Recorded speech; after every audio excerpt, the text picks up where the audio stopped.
Indian students MBBS చేయడానికి China ఎందుకు వెళ్తున్నారండి? ఇండియన్ స్టూడెంట్స్ 2002లో ఎక్కువ మంది ఎంబీబీఎస్ ఇన్ చైనా అని చూస్ చేసుకోవడం జరుగుతుందండి. అండ్ ఎందుకు అని అంటే ఎఫ్ఎంజిఎల్ రూల్స్ అండ్ రెగ్యులేషన్స్ ప్రకారం ఏ విద్యార్థి అయినా కానీ అక్కడికి వెళ్ళి వచ్చి ఇండియాలో వచ్చి స్క్రీనింగ్ టెస్ట్ అనేది రాసి పాస్ అవ్వాలి.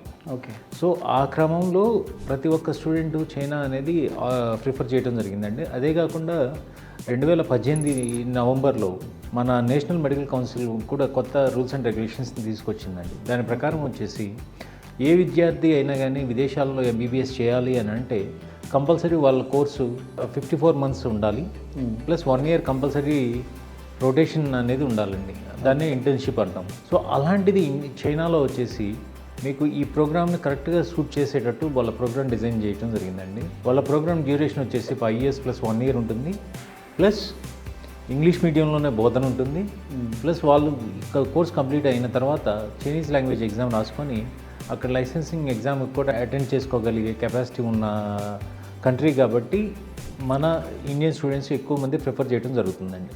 అండ్ ఇదే కాకుండా స్టూడెంట్స్ వచ్చేసి టాప్ నాచ్ ఇన్ఫ్రాస్ట్రక్చర్ అంటే హాస్పిటల్స్ కానీ లేకపోతే క్లాస్ రూమ్స్ కానీ ఏదైనా కానీ టాప్ నాచ్ ఇన్ఫ్రాస్ట్రక్చర్లో students are going to practice. Okay. చైనాలో ఎంబీబీఎస్ చేస్తే వరల్డ్ వైడ్గా ఎక్కడైనా డాక్టర్ ప్రాక్టీస్ చేయొచ్చా అండి?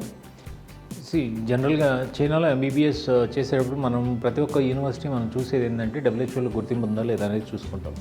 అండ్ అదే కాక ఇప్పుడు మారుతున్న రూల్స్ అండ్ రెగ్యులేషన్స్ ప్రకారం world federation of medical education అనేది మెయిన్గా మనం చూడాల్సింది. World federation of medical education అనేది చైనీస్ ఏజెన్సీని అక్రెడిటేషన్ ఏజెన్సీగా గుర్తింపు పొందిన యూనివర్సిటీస్ ఏవైతే ఉన్నాయో ఆ యూనివర్సిటీలోనే మన విద్యార్థులు ప్రాక్టీస్ చేయడం జరుగుతుందండి. దాని ప్రకారంగా వీళ్ళు ఎక్కడైనా సరే ప్రపంచవ్యాప్తంగా ఉన్న కంట్రీస్ అంటే you name the countries like US అనుకోండి, ఆస్ట్రేలియా అనుకోండి, న్యూజిలాండ్ అనుకోండి, సింగపూర్ అనుకోండి, అలాగే మిడిల్ ఈస్ట్ అనుకోండి, ఎక్కడైనా కానీ వీళ్ళు వెళ్ళి ప్రాక్టీస్ చేసుకునే అర్హత ఉంటుందండి. కాకపోతే అక్కడ ఉన్న లైసెన్సింగ్ ఎగ్జామ్స్ అనేది డెఫినెట్గా వీళ్ళు పాస్ అవ్వాల్సిన పరిస్థితి ఉంటుంది.